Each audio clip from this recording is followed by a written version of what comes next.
best to keep up with the comments coming in from all of our different platforms at Wilshire Boulevard Temple.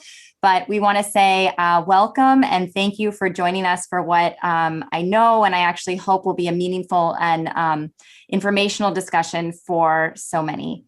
I am Cantor Lisa Peicott. For those of you who I don't know, I'm one of the cantors here at Wilshire Boulevard Temple, and I'm joined by my dear colleague, Rabbi Susan Nanus. Our first topic for tonight is one that I have personally spoken about during the High Holy Days, and I've spoken candidly with so many in our own community and have heard your own stories of struggle and pain, even if this is something that happened many years ago, which is why in this week leading up to Mother's Day, Rabbi Nanus and I wanted to take a slightly unorthodox approach to celebrating mothers and rather focus on the sometimes broken road that leads to motherhood. As many of you know, my husband and I were blessed with our first child, Joey, about 18 months ago, believe it or not, and he's incredible, and we are so lucky to be his parents, but the road to this point was not easy. All in all, Joey was about 4 years in the making with multiple pregnancy losses along the way. I was poked, I was prodded, I had endless testing done, all to reveal that there was nothing abnormal and I had what they called unexplained infertility. But thanks to the incredible fertility clinic and doctors at UCLA, and after a few failed IUI procedures and the help of modern medicine, I was given my miracle baby. Infertility is a topic rarely discussed in public. It's rarely discussed in most Jewish circles, and most couples struggling to conceive know almost nothing about fertility and treatments until they are thrust completely unprepared into the world of reproductive endocrinology. And once you are handed this ticket into this world, it's full of doctor's visits, self-injections, failed cycles, sadness, disappointment, and shame that can drive a lot of people into secrecy and into shame. Struggling to have a child, whether it's your first or any child thereafter, can create a constant feeling of loss and helplessness. And for the Jewish community, there's an added stress of infertility. Many of our holidays and rituals revolve around children. For those struggling to have a child, these holidays and rituals can be extremely painful and difficult. As a reminder of what they don't have and what they so desperately want.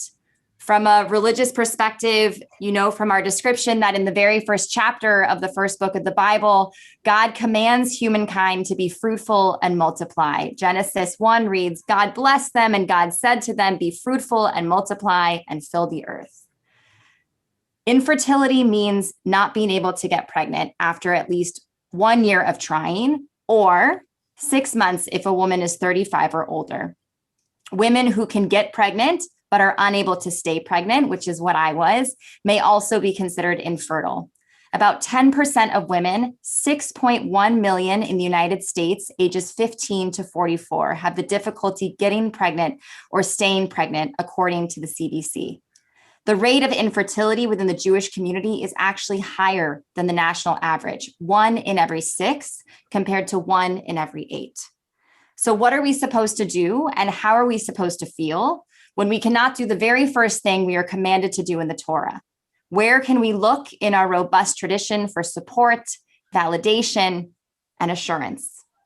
The Torah contains a number of what are called barren women, akara, our matriarchs, Sarah, Rebecca, and Rachel. Hannah, the mother of Samuel, who we read about on Rosh Hashanah as she cries on the steps of the temple for God to give her a son, only to be mistaken as a drunken woman. The mother of Samson. All of these biblical women suffered a prolonged period of infertility, sometimes exacerbated by the presence of a less beloved, though of course more fertile co-wife.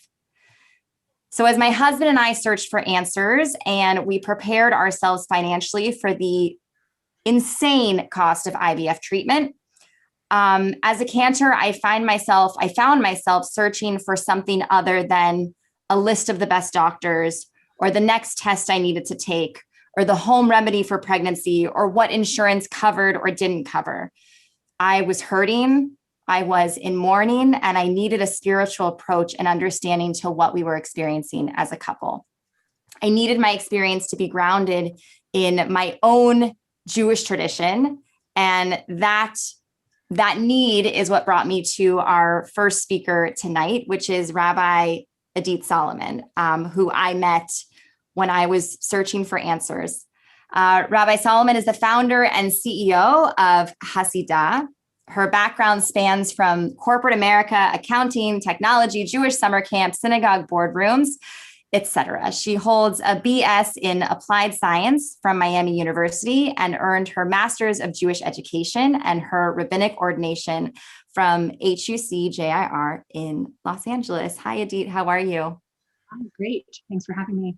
We're so happy to have you and to hear about your incredible organization and the hope that you're bringing to so many couples who were, like I was, just struggling. Yeah. So I want to start with just saying a little bit about how this was founded, because it's a little bit telling. I also went through many years, 4 years before I was able to have a successful pregnancy. And I had several lost pregnancies and many other losses along the way. And at the time, I was running a department of Jewish education in Columbus, Ohio. And if you had a child, oh my goodness, I was like, preschool, make it Jewish preschool. We'll give you discounts, or day school or religious school. If you want to go to camp, here's $1,000 incentive, make it a Jewish camp. You should join youth group. Here's a free first weekend. You are bar mitzvah, bat mitzvah, you should take a trip to Israel. Here is a free trip to Israel. Like, if you had a Jewish child, we just threw incentives at you and money to make that child's life Jewish. I didn't really have much concern that my child wouldn't have a Jewish upbringing. I just was losing hope that I would ever have a child. And it really bothered me that here I was in the apex of raising Jewish children, and there was nothing for me. There was just nothing that spoke to me. There were some organizations from more of the ultra orthodox communities, like, God bless them, may they be successful, but it didn't speak to me. So Hadisah was founded from two things. And one was when I was finally flying out of state for an appointment, and I had 8 appointments that day. Won't go through all of them, but it's a whole rigmarole you go through for a day. And I was going back for my second blood test. And my husband went outside to speak to Randy. Randy has turned into a whole second career for my husband because he got consulting work. And my husband had to get consulting work to pay for this IVF. And I already knew that I was going to have to pay for this blood draw. So I had a credit card in this hand and I had my arm out in the other. And I was alone because my husband was wrestling up some money, and there was nothing Jewish about this. And it just was like, I'm like, yeah. The moment never left me. And at that moment was kind of the beginning of, this is wrong. And no one should ever have to go through this like this alone and trying to get money and having no support. So that was part of the inspiration, besides my thinking of the word Hadisah, which is Hebrew, comes from chesed and means stork. And I thought the greatest loving kindness that we can do for people is to provide that type of support. People need emotional and spiritual care. And we offer several monthly programs. We also some spiritual care series. We have affinity groups because we recognize different people going through this, whether it's they're trying to have a first child or if their family is trying to have a second child. And we also recognize this is something men go through. We're starting to do support groups for men. But the primary inspiration, actually where it came from though, was the finances. As I said, there was nothing there. We offer grants and loans for IVF. And we particularly target IVF because there are other procedures, as you mentioned, that you can go through. And yes, they're a couple $1,000s. It's a lot of money. Children are expensive. That's a really painful hurdle, but for some people, IVF is a barrier. And our mission was building Jewish families and working back for that. How do we remove the barriers? And I'll talk more about this later, but it's because for many people, the treatments are unbearable. You can't continue it. And the finances are a barrier. So the third thing we do is also build this awareness, which is why I'm happy to be here. And that is like the big picture of how Hadisah came into being and what we do, the support, the finances, and building awareness around infertility and other family building challenges.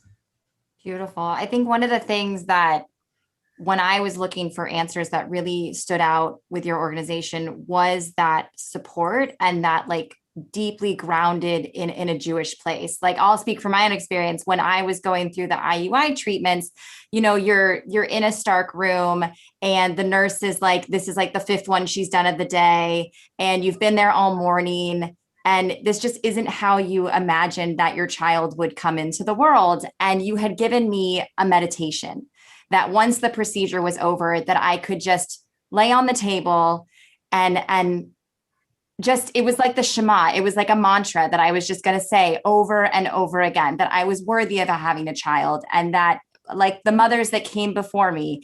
And there was just something about it being grounded in that Jewish place, that Jewish comfort place for me, that really changed my whole experience and my whole perspective of how I viewed this challenge in my life. Because before that, it was what you said. It was money. It was doctor's appointments. It was, I have to do this today. I have to do this today. People are telling me that I can't do this. And it just, it flipped it all over on its head. There was still the challenge of the money. There was still the challenge of what it is that we were going to do. But because it was grounded in my tradition, it felt right. And it also made me more confident and comfortable that this was just the journey that I was meant to take. This was just the way it was supposed to happen. So that was one of the things that for me was just a lifesaver. So thank you. I think that gets overlooked. We do appreciate the emotional aspect of this and the physical and the financial. It affects every part of your life. But one of the things that Hadisah holds to, which I don't know other organizations that do this, is we're Jewish. And we don't shy away from it because that's part of our identity. And when we don't this hits such an existential part of who we are in ways that we don't realize. And when we don't look at this from a Jewish context, I think many people don't bring their whole selves to it. And they don't realize this really deep level that these issues hit on them. And that was very intentional. Even other Jewish organizations are not always so Jewish about their delivery, but we're very intentional because that is appreciating that the spiritual level, the really deep level. And I'm sure we'll hear more about this also in other ways to build your family. It really hits such fundamental aspects of your life. And it's really important to bring that context. So I'm really glad that that piece spoke to you. So sometimes fertility just doesn't work. And there are other options to being a mother. And for me, I was definitely an older mother. I think they even say geriatric because I was over 40 and I decided I wanted to have a child, and I'm unmarried. So I was going to be a single mother. I was pretty ahead of my time at the time. And I tried artificial insemination, and I tried it several times and I wasn't getting pregnant. And then it turned out I had a huge fibroid that I had to have removed. And then I did it again and I got pregnant immediately. Unfortunately, and it was not easy. I was in my early 40s, and to be honest with you, I did not enjoy it at all. I had all of the things that, I had high blood pressure, I had some gestational diabetes, and I was a nervous wreck. And then when I was 5 months along, I lost the baby. And I decided at that time, I will be a mother, but I will not even attempt to get pregnant again. And so I went the adoption route. And Rabbi Susan Silverman is going to talk about adoption as well, and fostering. We're talking about two different, other ways to be a mother. And I adopted a baby girl from a Russian orphanage in Moscow, orphanage number 2. And I'm going to talk a little later about the process of adoption. I mean, it's really arduous. You have to jump through a lot of hoops to adopt. But I want to welcome Rabbi Susan Silverman, who got up. She's in Israel. It's 5 a.m. there. You're muted, by the way, so unmute yourself. And she she also adopted, but she started an amazing organization about fostering children, which sometimes leads to adoption or is a kind of parenting that's such a blessing for children, older children, I guess, particularly, who have nowhere or are taken away from their parents. So welcome, Susan, Rabbi Susan Silverman. And I don't have a list of your resume, unfortunately, so I'll let you, talk about it and about your own mothering, because you have a mixed family, and then what brought you to create Second Nurture. Okay, so hi, I'm Susan Silverman. I live in Jerusalem, but when it's not COVID, I spend about 2 weeks every 2 months in Los Angeles.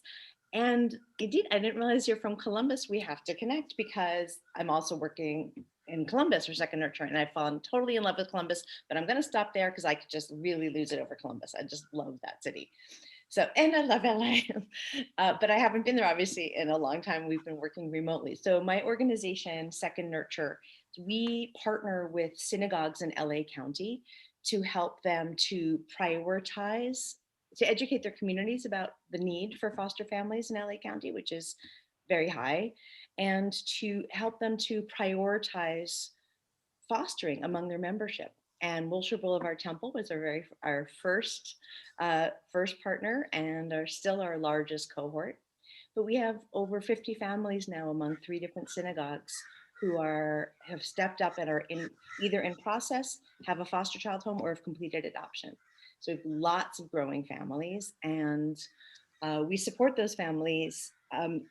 Rabbi Idit Solom, it feels sort of like similar to what you do in an adoption way, right? So we contextualize this Jewishly, and we, educate and bring people in a supportive way. So, for example, at Wilshire Boulevard Temple, I think we have about 20 families right now who are in process, or mostly who have kids home actually at this point, and lots of ways that the community is stepping up for those families. In fact, there are ways in which the community has stepped up, and that has enabled the family to bring home a biological sibling of that child. And that's the part that Talia, who's our director of programs, is on here somewhere, and she and I just lose it, when we realize that those moms turned to us and said, "You got my back, I can do this." And that, as Talia says, it may be the only biological family these children ever know. So it's, go ahead. Yeah. So I came to this is back up a little. I came to this from, I've always been interested in adoption and foster care since I was a very little girl, because my parents were foster parents to children in the New Hampshire foster care system. So I saw kids come and go, and I saw up close what it was for them to not have families of their own. And I think I was 6, maybe, or 7 when my last foster sister left, and I always remember her face, like the look on her face as she was being driven away. And that moment just stuck with me forever. And I knew that this was ultimately the work that I wanted to do through my rabbinate. So fast forward to my adulthood, or young adulthood, and my husband and I marry, and I bring home the adoption papers, and he's like, "Adoption papers?" And I was like, "Yeah, we're going to adopt." And he said, "Oh, okay." So that was sort of like, luckily he's game for anything. So we first had 2 bio daughters, and then we adopted our son. Then we had another bio daughter, and then adopted our son, who was older than our youngest, right? So we kind of mixed up the age order a little bit. As I say, we produce girls and import boys, and so it's been our story. And it's my passion. Kids outside of family care are my passion, and we talked about this in our meeting. And this is the first time I've been on a panel that's both subjects, because I feel like the perspective that we come from is so different from the perspective of infertility, because our orientation is very much about kids getting families. Adults becoming parents is a really, also obviously really important thing, but in our world, it's not how we're looking at it, right? We're looking at it from the perspective of kids in foster care, who we have to get them into families, because the foster care system, not just LA County, everywhere, is the #1 feeder into homelessness, sex trafficking, prison, early pregnancy, all of these things. So it's a necessity on a social justice level, and it's a necessity, obviously, for neshamot who are just floating in this world without being ensconced in a family. And then our model, of course, is the families within the community. And so because our families are in what we call cohorts, they meet monthly and support each other. And our director of programs, Talia, is really 24/7 available to anybody who needs it. And a lot is needed, especially during COVID. A lot has been coming up. So they have that support as a cohort, as a, nucleus kind of, and then the whole community learns how to be supportive. And it's happened Wilshire Boulevard Temple, as I mentioned, like in incredible ways. And in one of our other communities, other people are becoming licensed who don't want to foster, just so that they can like babysit and be on the premises until an adoption is finalized, right? Because you can't have anybody kind of stepping in and being with the child if they're still officially in the foster system. So all kinds of like really just moving ways that people are stepping up to support these families. And if I could say one more thing, and then I'll stop, is that as soon as Cantor Lisa was talking about, she said something like, I was infertile or infertility. And I thought, like, that word has always rubbed me the wrong way, but it just really hit me when you said it very strongly of like, what? You're such an incredibly fertile person. Like, your beautiful voice, you're being in the world, the way you relate, the way you like I feel like we need a different word, because for like women, like you to say I am infertile is absurd, right? Like I think we need different language, and maybe like you work on that or have that, I don't know, but it just feels like a crazy word to use. That's just. Yeah. Thank you, science. Thank you, science, for that one. Yeah, exactly. Thank you, men in science. Yeah. Susan, I wanted to ask you a question, and before we go back to the infertility in the Hasidah, because I want to ask something about that. But when I had adopted, before I could adopt, I had to be fingerprinted and cleared by the FBI. I had to have a bank statement to show I could afford a child. I had to have 3 visits by a social worker for home study. I had to have recommendations. I had to have a room prepared. And I had to have everything notarized. I had to go through all of these hoops to adopt. What does somebody who wants to foster a child have to do in order to be accepted, or I don't even know, it's certified as a foster parent? It's all the same process in LA County. It's all the same process. So it's called resource family approval. And to get resource family approval, you go through that. And in theory, if not always in intention, every child starts as a foster child, right? And some lead to adoption, but the goal is always family reunification. In some cases, I mean, it's never 100% sure. There are cases where they say, oh, this kid is definitely like TPR, which is termination of parental rights, right? It's going to happen, and it doesn't. You never really know. Every child starts as a foster child. So it's internationally, it's almost always adoption. But isn't there a stipend for foster parents from the state? Yes. Or I mean, you get paid to. Yeah. And also, once a child is adopted, there's still, I think, from a certain age, maybe Talia, who's on the call, will join us. I'm sure she'll know the specifics.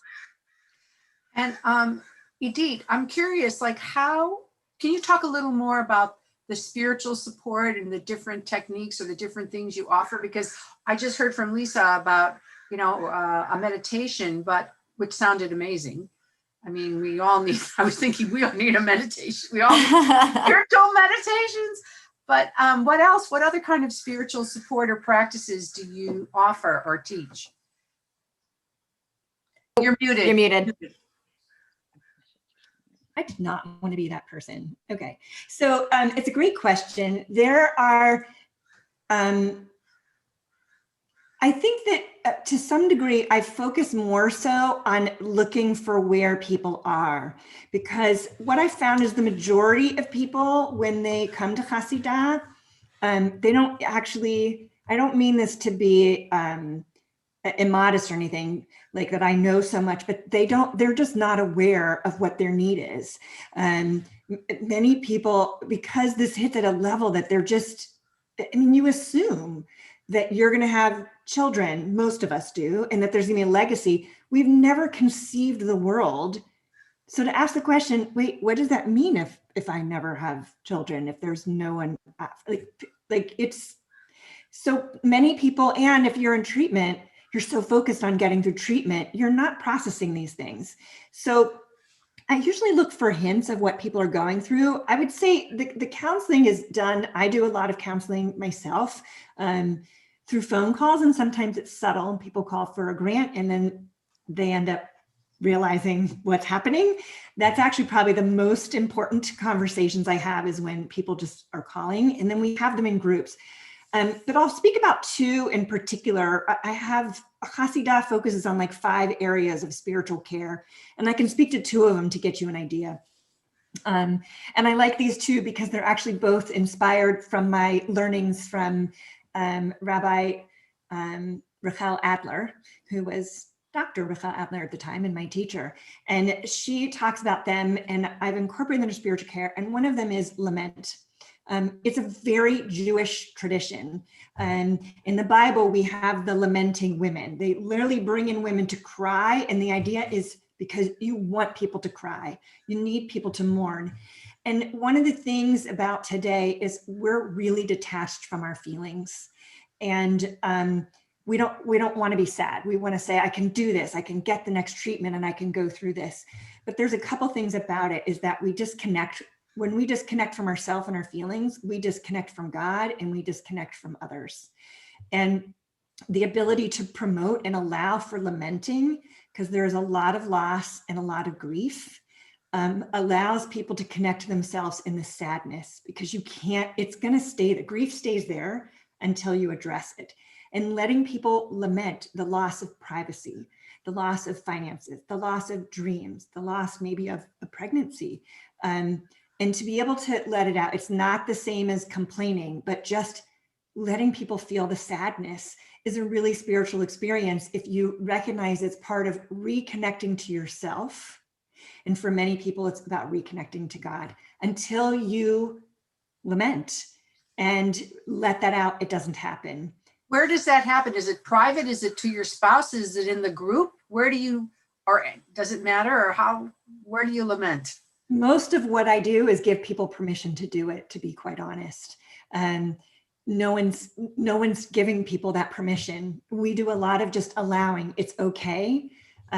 We did a program last week and we're repeating it, and everyone's face was shocked when we just talked about this connecting to your sadness. Like, it's okay. And they were all kind of like, I can't. I remember when I was going through it and I thought to myself, I couldn't feel it, because I was afraid that if I opened up, I would never be able to pull myself together to go back to work the next day. Yep. And the problem is you spend more energy holding it in.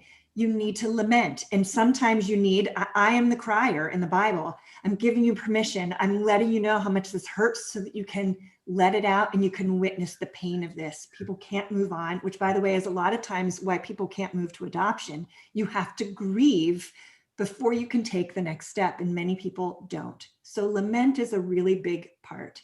The other part is boundaries. This was not initially in the things that I knew. This came from my learning along the way and recognizing, and this also comes from, this is everything from Rachel Adler. If you were told that, well, let's just say you said to yourself, I'm going to spend $30,000, that's our limit, and we're going to work on this for a year.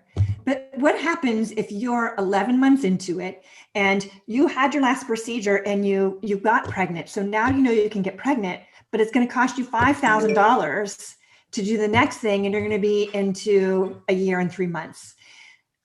who are you to be like, okay, I've hit my limit, I'm done? No one does that. It's the opposite. I'm going to do anything I can, whatever it takes, however much time.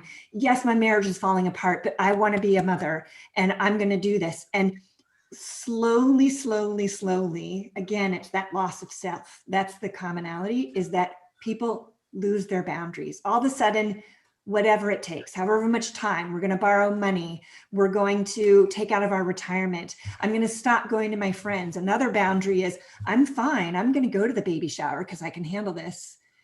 No. Don't go to the baby shower. Don't do it. Just Don't. don't do it. It's fine to have an emotional boundary. And the key is setting limits, not because you're going to hide behind them, but because they regulate you. You have to sustain the life within. If you have no boundaries, you have no life. If you only have boundaries, you also you'll die. So it's recognizing those limits. They're emotional, they're physical, they're financial, they're spiritual, they're time, they're number of procedures, and regularly visiting them. And I have to tell you, it's rare that I meet a client that this is not relevant to. Know what they are so that you can check in. That's how you can check, wait, am I falling apart? Do I need care? Do I need to work on my wholeness? Because many people who go through this, and I say this myself and I'm being candid, I'm still doing healing from it. Many people just hunker down and get through it and have so much healing to do after the fact. So focusing on those boundaries, and many of them also about connection and spiritual boundaries. You lose your sense of identity and self. So those are just two of the ways we work with people, focusing on the lament and on boundaries. So I have a question for Susan and then for Lisa. So my question for Susan is talking about, there's another kind of boundary that I always wonder about in fostering is, how do you fall in love with the kid you foster and then have to give them up when they're reunited with their birth family? And do you advise people to hold back? I mean, what advice do you give for them to deal with their emotions? You're muted. That's okay. Idit, I was that person twice, so It's okay. I kind of got one up on you.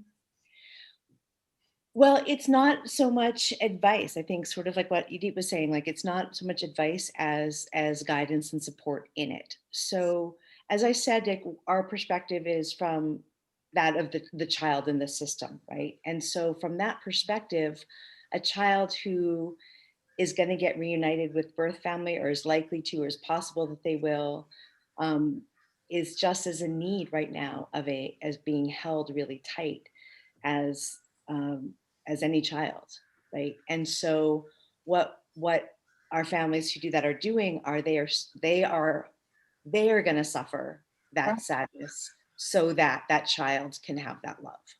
So right? How do you help them? So it's so funny that you asked that right now. We just had a clergy gathering last night where we were talking about ways in which clergy from our partner communities can support their families. And at ICAR, one of our cohort families, this happened to very recently, and Rabbi Kayla Lubell, who at ICAR, she's on maternity leave right now, but wrote this gorgeous Havdalah, took Havdalah and made these kind of meditations throughout it about separation and about the sweetness we take with us. And it was just, I could see that. I could see Beautiful. Havdalah being so relevant to that. Right. And so one of the parents from this family came and spoke about that process and knowing and the mixture of joy and sadness, right? Joy that it really was the right thing for that child. Like it was right. And you want that to be the case for that child, but they were heartbroken. But they say, we're going to be heartbroken again, maybe, because we're going to do this again. And the question is how to support them and to know that we're also there. And there are support groups for families who do that, like professional support groups, which we can also connect people to. But having a way to acknowledge that ritually, Jewishly, is something that that hasn't been thought about before, right? And so now creating these rituals and acknowledging the pain that the family is risking. I think also when people decide like they want to be pregnant, they're risking a pain of loss. And when you're fostering, you're also risking a pain of loss. But it's so beautiful because even though you and Idit, your organizations focus on different things, the difference is the Jewish approach and this idea that you're creating a safe space for people to feel those emotions and for people to lament, and you're building in Jewish ritual to literally help usher them through these huge life changes, whether it's that awful word of infertility and IVF, or whether it's the heartbreak of having, a child that you loved for a year have to leave your home, that you're creating this space grounded in Jewish tradition that's making the biggest difference for the families that you serve in very different ways. Idit, you had a question? Yeah, I do actually. It's something that when I was going through this, we also thought about adoption when we were hitting roadblocks. And I remember going through, and everyone at the time thought this was like, why don't you just adopt? Which right, I'm going to go down to Target and just get a baby. But I remember saying like, but if I'm going to go into IVF, I need to have my heart in it. And if I'm going to go into adoption, I need to have my heart in it. And when I started the home study, I realized I can't, because I'm still hopeful here. And when I approached there's a Jewish adoption agency through Jewish Family and Children's Services here in the Bay Area. And when I asked the director of it, how many of your clients that are looking into adoption have experienced infertility, she laughed. And I had no idea why. And she said, all of them. But I recognize that many people who go, and I also recognize your distinction that all adoptions begin as fostering, simply because there is that, I don't know how to say it, that liminal moment when things can change. But I know that many people who go specifically into foster care, it's different. And I'm just curious what your experience has been with, you're focused on the child, but it would seem to me that one of the things that these adoption agencies struggle with is, has this family, are they in a place that that they're not just trying to compensate for a loss? And again, I don't want to minimize it, but I'm wondering what your experience is, or what that overlap is when people are like maybe not quite over infertility, or how they come to wanting to foster or adopt, recognizing that there is that transition. Right. So our population does include people who were not able to sustain a pregnancy. But it's also people who have older kids and are sort of like, oh, we're experienced parents. There's this need out there, and, we can throw a 10-year-old into our mix, So there's that piece of it, that it's not, it's also from that other direction where they are already parents one way or another, and they're adding to their family because of the need. And families who, there are families who, I'm trying to think if, there are families who were not able to have pregnancies, or another pregnancy, right? Or another child through pregnancy, and are there. And often people will, and again, I'd like Talia to speak to this when we open up the group, who come to us, and they come to the meetings every month for a long time. Right before, because there's no pressure. I mean, people are just welcome to come and feel it. And so they're doing their own work, behind the scenes. And if they ask for help, we will provide help. But they just come. There's, I think one, Talia can tell me, for 2 years before they started the process, they were just coming every month and joining the cohort and being there. And then when they were ready, people were there to support and help them and guide them and share their experiences. Wow. Lisa. Yes. So you went through some trauma, trying to get pregnant. And are you scared or worried about the next time? I mean, what's the PTSD? It's like a little, PTSD in a way from all of that stress and whatever. And are you apprehensive or already worried about it, or fearful? Yeah. And we're, we go back and forth. We know that we want to have more than one child, but it took us 4 years to have the first. And of course you hear those. I've had amazing stories with some of our congregants who had 2 rounds of IVF for their first child. And then within 2 months after, all of a sudden their body knew what to do. And of course, would that be amazing for that to happen to me? Sure. But there is this like fear of like, can I handle that again? That was a really dark time in my life. That was a really sad time. And for most of it, I kept it to myself. It wasn't until I started to open up in my cantorate about my experience and the times that I spoke about it during the high holidays that I didn't feel so alone in it. And I realized how many women go through this, how many went through it silently, how many just had to kind of smile at the baby showers or that awful question of like, are you guys trying to have a baby yet? And you're like, yep, been trying for 3.5 years, but why don't you ask me again? So yeah, I have that fear. And of course, biology is just like that kick in the pants of the minute you have a baby, you're like, I want another one. Like this is, all of that PTSD kind of leaves your brain. But then when you really stop and think about it, it's a very scary, do I want to engage with that again over what could be 4 years? I'm now 4 years older, from the first time I started trying. So yeah, there is definitely that fear and that apprehension, but then there's also that want to have more children. But then there's also, and I said this to my husband after our conversation, Susan Silverman, I was like, well, we have Joey, like he's biologically ours, like maybe we should just adopt and we'll have one of each. And he was like, that's a new one. I've never heard you say that before. So I guess the possibilities are endless, but it's always that unknown. That's the scariest part to sit in for me.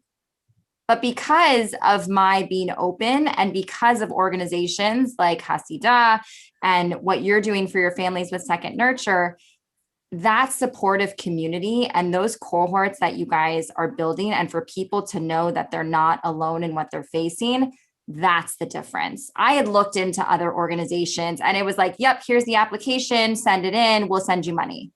And that was, sure, great, I'll take the money. But that wasn't what I needed. What I needed was to know that it's okay and to know that I wasn't alone and to know that there was a community that I could depend on for support. And so that's what I really feel is the difference in the organizations that you guys are running is, of course, you're doing the work and you're doing the help and you're getting these kids placed and you're getting these families the money that they need in order to have the procedures. But that foundation of community, it takes a village, right, to raise a child. And this is the starting of that village. Idit, so you do this counseling with people. You use this counseling with people. Do you ever say, or does the group ever say to someone, maybe it's time to try another way to be a mom? I mean, is that allowed to be said, or how does that go? I mean, I made my own decision. It was like, forget it. No way I'm ever getting pregnant, but I will be a mother. That was my mission. I will be a mother one way or another. Nothing's going to stop me. And I have a wonderful daughter. And, but I wonder if, what I'm saying, you talk about boundaries, but do you ever try to encourage them with a boundary? The answer was actually in your question. And I've definitely been in the meetings where everyone knows that this person in the group, like the statistics and the science and their experience. And it's really hard. And I think you could probably, if everyone took 1 minute here and everyone even watching, like the person who's dating that person and you're like, they're never going to change. They're never going to marry you. Like, we've had these in many things in our life. And you can't change someone's hope and you can't take that away from them. But what you said, which is really important, and it does go back to boundaries, is helping them, because many people get trapped into I'm going to do the IVF is going to work, or I'm going to do these procedures. They also get trapped in the limit. I'm going to try for a year. And the best that we can do is try and counsel them out. That's, by the way, one of the third parts for spiritual counseling. 2 and 3 is about meaning and purpose and recognizing, where does this fit in your life? And you said it, I want to be a mother. And very often it's about counseling people about, what are you trying to do here? Like, that's the question you can ask. What are you trying to do? And if they're like, I want to have a baby, you can say, okay. And what does it mean about having a baby? Well, then I'll be a mother. Okay. And it's helping people kind of recognize, why are they doing this? Which often, by the way, leads back to the lament of, I'm really sad. I'm losing my dream. This is what I wanted. And when they get there is when you can say, let's look at that dream and let's take it apart and see what's really at its core. And I'm guessing you went through that. That's when you realized, my dream is I want to be a mother. Yeah. And for some people, that may mean being a biological mother. It might mean a foster mother or an adoptive mother. For some people, it means having a mother role. I have a friend who realized she did not want to go through this. She didn't want to do this. She didn't want to be a single mom. And she is an extremely active aunt. And Right. that is her role. And I don't ever want to say to somebody, though, accept being an aunt is good enough. Accept adopting is good enough. That's not the message I'm saying, but it's look into yourself and you have to kind of figure out. And many people say it's about letting go. I'm not sure it's that as much as reconnecting to you and what you want, and just being open to how can you fulfill that. And it's a process. And Yes. again, it's funny. I just thought of the boyfriend example. Like it's no different. I mean, it is different. It's very different, but there are similarities. People have to they have to get through it. And usually it's because they can't feel the sadness. I want this. And they refuse to feel the sadness of it. Yeah. You can't move past it until you can do that. My sister, who's only a year younger than I, tried for 12 years. She did in vitro. She did donor eggs. Yeah. She did everything. And she never was able to conceive. And because I had adopted, she adopted. You know what I mean? And it was like, well, I saw you do it and you're really happy. And okay, this is because also I want to be a mother and I'm watching you. And so she followed in my footsteps. So sometimes knowing other people making different choices Absolutely helps you or supports you in that direction. Lisa, I feel like you want to say something. Yeah. No, that's beautiful. I'd never heard that before. Thank you for sharing that. Oh, so I'm wondering if we should open this up to our, viewers and let them ask questions and hear what they have to say. So, Hannah, do you want to make everyone a panelist so they can join us? Absolutely. Thank you. Thanks, Hannah. This is always like the awkward moment. Who's going to show up? There is one question in the Q&A. I'm not sure if it's a question, though. I'm still reading it. Oh, well, you can read. What is it? I didn't open it. It's not a question. It says, But they're talking about grandparents going through this.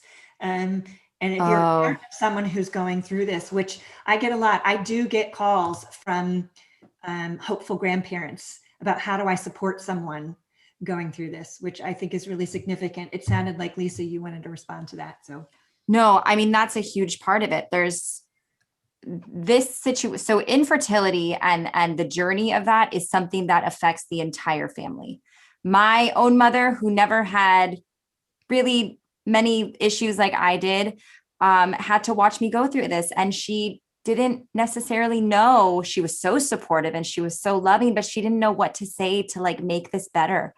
All she could do was sit with me while I cried, after that second miscarriage where I go in expecting to hear a heartbeat and are told that, the baby had stopped growing 2 weeks ago. And I had no idea, what kind of mother could I be if I didn't even know that my own child had stopped growing.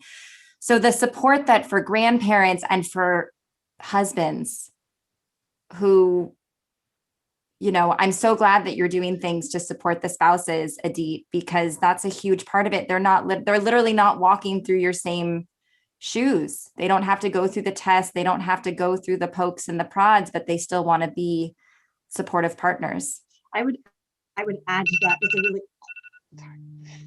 I would add to that because it's really important to recognize fertility affects men directly. And one of the really hard things to deal with is when it's male factor infertility, and yet the female has to go through this. Yeah. And I remember when I was in rabbinic school and one of my classmates shared about how they were seeking fertility treatments, and it was for male factor infertility. By the way, I'm just using it as a medical term. And yet the doctor talked to his wife the entire time, never looked at him. And there are men who deal with this too. There's men who are also like, I always imagined I was going to be a father. Like, men in and of themselves need support for a variety of reasons. And it's complicated when they are not the one that physically has to go through it. And there can be a lot of guilt over that. And there can also be, you know, a woman who's, I'm going through this and it's not my, but I mean, it is, that's the catch. That's why it also affects the marital relationship on both sides. So just to name that quickly, it works both ways. Yeah. We invite other people to turn on their cameras. If you'd like to join us, we'd love to see you because there are more people than are on the screen. But we welcome Risa and Merle and Talia. And do you have any questions or something you'd like to share? Any of you about any of this? Risa? I can share on both sides. First of all, the fostering. My sister is a recovered or recovering drug addict and alcoholic, and her husband was in prison. And she kind of forgot that she had one child still at home. And he wound up on the streets in Los Angeles and eventually called my mother. And she brought him from California to Boston. And she called me up and she said, you have to take this child in. Okay. Whatever you say. I hadn't seen him very much as he was growing up. And we wound up with our 3 teenage kids. We had a 4th one who was 6 weeks younger than my middle child. And he stayed with us for 3 years. And the state required him to be a foster child so that they could protect him, if you will. So the child is already living with us, and the state goes through everything that you have to do for fostering. And they came and they inspected the house, and they inspected me, and they inspected my husband, and all the rest of it. We decided that he had to have a bar mitzvah, and he gave him his Jewish education. My husband's a rabbi. And he was bar mitzvah at age 16. His father was out of jail. And I decided that we were bringing my sister in from California for the bar mitzvah. We would have to invite the father, which we did. And at the end of the ceremony, he said to this child who had come to us as a street kid from Los Angeles who knew how to steal food and was a great bartender, and said, you turned him into a mensch, I'm taking him. And we had no legal right to let that stop. And as upset as Stanley and I were, I can tell you that my other 3 children were devastated because the father gave him a car and moved to an apartment in Beverly Hills and said, I'll send you to Beverly Hills High School for your senior year. Okay. In the end, Stanley married him and he lives in LA, and we have a very nice relationship with him, as does my son. You saved his life in a way. Well, in a way. We have trouble communicating with his sisters, who are willing to say that the fact that we saved him and didn't reach out to them, one of them was already married and the other one is I'm going to say bicultural. It's not what I mean. She's psychologically a problem and would have been hard to bring into the family. But the other sister is open about saying that she just can't get over it. And she sees us, we see her on special occasions, bar mitzvahs and all the rest of it, but she can't bring herself to be warm with us on a one-on-one basis. I don't blame her. I understand. Susan Silverman, do you like track what happens to kids who then age out of this foster system and see what happens to them or connect to them in any way? Well, we don't track it, right? So the county tracks it. Like there are other organizations that work with youth or, adults who had been in the system. If we talk to people, one thing that we encourage our communities to do is that when they do social justice work, to factor in foster care and to say, like, listen, if you were volunteering at a soup kitchen, for example, if you have gotten to know people there and they're comfortable sharing their stories, you can ask, what was your upbringing like? And you'll hear foster care, foster care, foster care. Like, this is just kids on the street, whoever it is, or adults on the street. Anywhere from like 70 to 90% are going to have a history in foster care. One of our programs in Columbus, Ohio, is our first one there, and we're just starting to really expand in Columbus and build the kind of the structure there for Second Nurture. But our one program that we do right now is with transition age youth. So they're anywhere from 18 to 24. And we have a community called the Harmony Project, which is a citywide choir. Yeah, Edie knows that. I know they're the best. Hi, Mars. And Talia can talk more about it because she's really on the ground with it. But it's dealing with that with that age group, so that they have a community and support, and they're not just kind of floundering in the world looking for like their next step. I mean, I keep thinking about the OMA, right? Because we're counting the OMA right now, and this idea that we count upward, we don't count back from, to Sinai, we don't count down the days, because it's the feeling of not really knowing, right? We don't know what day we'll get there in theory. There's no date for Shavuot, for example, like in the Tanakh, right? So it's this idea of counting and the concept of not knowing if or when you'll get there, right? And so I think that that's true for so much of what we've spoken about, wanting to become pregnant or being on the wilderness journey of adoption as well. And for these youth, it's this idea of just kind of taking steps toward, who knows, with just the desert around them. Does anyone else have a comment or a question? So you keep referring to Talia.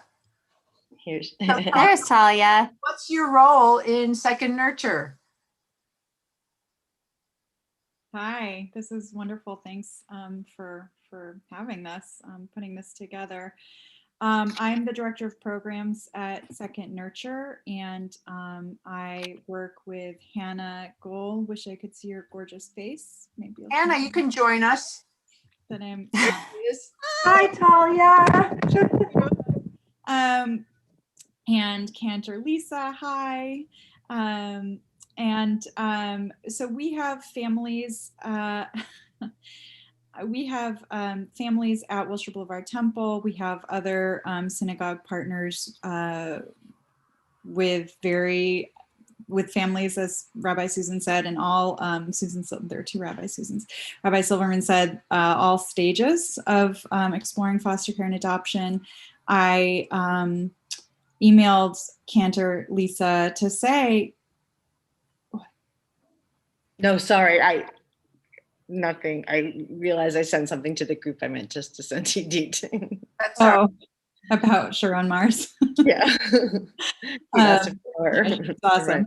I recently emailed Cantor Lisa just to say, I also went through this infertility journey before I became a foster parent. My husband and I decided we could not become foster parents. We weren't capable of doing it. Rabbi Nanus, I love your question of like, do you tell families to just not really like connect all the way because it'll be too painful? And I never wanted to be that kind of foster parent. The answer is no, we don't tell families to do that, because if it doesn't hurt, you're not doing it right. It needs to hurt when a child leaves. And then also, there's a road after that as well. And, we could talk about this for hours, but, my husband and I were doing, we still while we were midway on our fertility journey, we thought, this is taking forever. This has been like 5 years now. We can't do foster care because we don't have the constitution for it. And so, sorry, Rabbi Nanus, do you need to? No. Oh, okay. So we kind of started the private adoption route. And then midway through all of this, we met a baby in foster care and we met her social worker, and her current foster parents were in their 70s and 80s, and they didn't feel that they could adopt her. And the social worker said that she's being fast tracked to adoption. We went through the licensing process. We did everything as quickly as we could, and brought her home and experienced the heartbreak of a lifetime when she was placed with a biological uncle who showed up out of nowhere. And it's actually at that point, my mom is Israeli. My safe, happy place is on my family's kibbutz. And I was just, had a ticket. I was there, and my husband had to come back to work, and I kept calling him to say, I need to extend my ticket. I can't come home yet. And he said, you just, that's okay. You do what you need to do. And then that's when I met Rabbi Silverman, and she said, I'm just starting this program in Los Angeles at Wilshire Boulevard Temple. I said, I live in LA. And that's how I joined her, was just, she gave me a purpose to get dressed and put makeup on and be able to leave my house. And that's how I joined Second Nurture. And we've built it together. And in the intervening time, my husband and I felt like, all right, we've been through this thing. This is our path. I guess we're meant to be foster parents, even though it was the worst pain I've ever experienced. And we fostered again. We had another little baby with us for a month. And then we got our third placement, who is our now adopted son, who is, maybe tied with Joey as the most gorgeous, amazing child in the world. And, we wouldn't have him if we didn't go through all of this. Most people who Zoom with me get to meet him. He's already sleeping, but he is the most delicious boy. And, if you become a foster parent and your goal is to adopt, eventually you will. If that's your desire, it may take a while and there may be a lot of heartbreak, but what I cling to is that she was loved when she was with us. The first one. The second one went to a very good situation, and so that was hard to say goodbye to her, because we would have loved to have adopted her too, but it was much less traumatic. She needed a safe place to be, and we were that safe place, and we were lucky to be able to be that safe place for her, even though it was hard to say goodbye. Sorry, I feel like I just kind of. No, that was beautiful. So clear. Oh, yeah. It's so clear that you have to be a very special person to be a foster parent. You really have to have a huge heart and really think of as Rabbi Susan Silverman said, think of the child's best interest and put yourself second. And and when people start the road to becoming a parent, I think it's a lot about us in the beginning. I want to be a mother. I want to have a child, blah, blah, blah. And as opposed to fostering is really like, I'm helping a child. It's about the child, not me. It's a completely different point of view. And I commend you and honor you, Talia, for what you did, especially after your grief. So it's amazing. It's Thank you. Beautiful. Our lives have been so deeply enriched by the process. And I like in telling the story, I like that I'm able to say, we thought we couldn't. We thought we were not tough enough. We didn't have what it took. And that wasn't the case, So I think a lot of people feel that way and rule it out. And maybe they just don't know the sort of depth of their own resilience, their own love, their own capacity. Anyone else? I would say, just to respond to that, it's just so funny, because I would say the same thing for women who have to go through IVF and the journey of infertility, that there's many times that like, I never thought that I would ever have to deal with any of this. Like I remember my 30th birthday, not wanting to like try because we were going to Hawaii. So like maybe in that 1 week I'd get pregnant. 4 years later, still wasn't pregnant. But you find this inner strength that you didn't know that you had with each doctor appointment, with each person telling you not this month, with each ovulation test. And I feel like it's the same that you went through and that foster parents go through as well, that they don't think that they can experience the heartbreak, but that we're so much stronger than we think we are. As long as we have that community and that grounding and that internal, you mentioned the Omer. So I have to mention the Omer theme for this week is foundation. It's Yesod. And in order to do all of this, you have to have such a strong foundation in who you are in order to go on either one of these journeys. You have to, as Idit said so beautifully, connect so deeply with yourself and what it is that you want and what your desires are and what it is that you can handle before you can take on any of this. Just wanted to say that. But I saw Merle had a question. Yeah. Merle, I'm here. We had a totally different experience where we live in Phoenix. We had friends in LA disown their adult children or in 20s and in college. And we took on the responsibility of helping these adult kids get through it. And Lisa, what you just said about stronger than we think we are, and commitment and community, one of them already lived here. We had a condo that belonged to my mother-in-law before she passed away. And one of them is living in that condo, paying rent. The other one just moved here and is living with our daughter until our daughter and her family, before she finds a place, as she's working on finding a place to live. And it's at the beginning of it, the grandparents who we're very close to, but elderly in Los Angeles, offered to pay us for all that we've done for their grandchildren. And, Arnie's comment to them was, first of all, as long as I have that condo that nobody's living in, I'm never going to sell it because it belongs to your grandchildren. And to see, one of them just left here. She came over to pay the rent. But the inner strength and the capability of being there for them when they have issues, because they don't have parents and their grandparents are elderly and their parents just sort of, pardon my French, said, screw you and you're no longer part of our family. So we didn't physically adopt them or foster them. We are fostering them and we do call them our kids. And I think no matter what age you are and you're going through this, babies, babies grow up with it, but as adults and they come into this, you put everything into it that you can to help, but they also show their appreciation so much that it's totally different than going through what you guys have been through, but at the same time, it's helping a family out that needed help.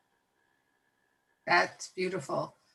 Well, it's been over an hour and I think we're going to conclude, but there's like to be a closing statement from our two guests. Maybe Lisa, do you have something? But I'd like to hear from Idit and Rabbi Susan Silverman, especially. Thank you so much for getting up at 5 a.m. or 4:30 a.m. because she's in Israel. Look, the sun's coming up. Oh, I was just thinking the sun's up. So if you want to just give us closing statement, your closing message or wish or blessing or whatever. I just was thinking about listening to Talia's story. Thank you so much for sharing that. And also Merle and Lisa, you as well, is that the context of this was thinking about Mother's Day coming up, which is not necessarily a Jewish holiday per se, but how does that reflect on our own Jewish communities?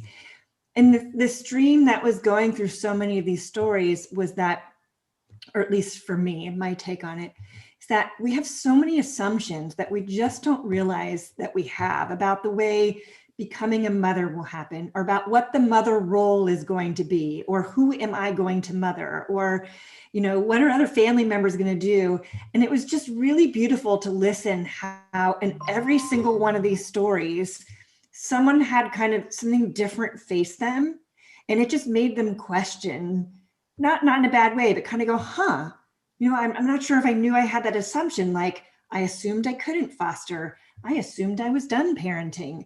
I assumed I would get pregnant. And as we think about Mother's Day coming up, and I know part of this is because there are people out there maybe watching, imagining, I assumed I'd be celebrating Mother's Day by now.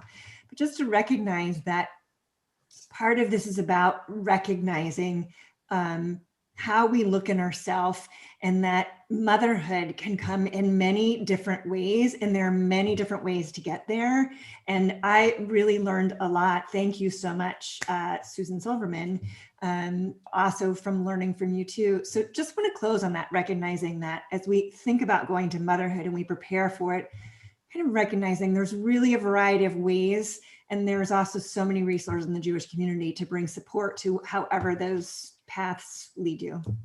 Thank you. Thank you so much. Rabbi Susan Silverman. Just real quick, as I mentioned, we had a group for clergy who are partnering with us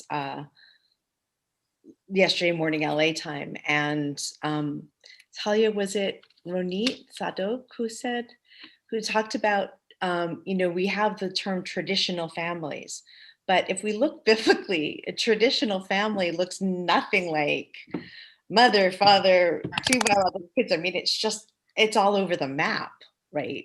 In terms of what is a traditional family is just not, there's no standard for it, right? There are just so many different variations of what family is, and that we're rooted from. And so, you know, part of my thinking is, or part of like my, I think, mission is to like really help to expand that view of what that means. And we talk about it in lots of ways. And I think we want to really include fostering in that expansion of family. And Rabbi Susan Goldberg had shared that this very question of, you know, are you a caregiver of a foster child, or are you a parent?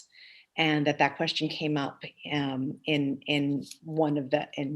a session with a social worker, and the social worker just froze and said, if that child is there for one day, a month, a year, or forever, you are that child's parent for that time. You're not a caregiver. You're not a babysitter. For that period of time, you are a child's parent. And I thought that was very powerful. So I just want to thank you all for this gathering. I really enjoyed hearing you, learning from you, Idit, learning from you, Susan and Lisa. Wow, thank you all.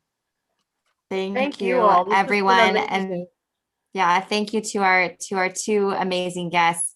We'll have information posted on how anyone in our community can possibly get involved with both organizations, and how we as a Jewish community can continue to help making family in whatever shape and form that it needs to come to. For anyone who is watching, this was an unorthodox approach to Mother's Day, but as we said, it's really about that journey to what it means to become a mother, someone who cares for other people, someone who's willing to give of themselves for someone else. So a happy early Mother's Day to anyone who's watching, and to anyone who's on the road to becoming a mother. May it be a blessed road. Thank This you has all. been beautiful. Thank you so much, all of you. Thank you. Thank you. Have a Bye. great night. You too. Have a happy Mother's Day. You too. Bye. Thank you very much. It's what you're doing is really, really important, and kind of unusual. And it's really great to see. So thank you very much. I feel like I have a one-man band of all of you. I've worked in dependency court representing children and social workers. I spent 5.5 years going through 20 rounds of IUI IVF, and I got to the place of adoption, which is what I ended up with. But I was trying to use, I used donor eggs, and I always wanted it to be like a Jewish, that became a whole nother Yeah. factor. So I was doing my own one-man band Jewish, like I was at UJ talking to girls about that. And the Jewish part was such a big part of it for me, but there was no resources. So I really thank you. I think you're probably helping so many people. Oops. Thank you. Have a good night. Thank you, Thanks. Idit. Thank you, Susan. Thank you so much. Thank you for inviting me. Bye.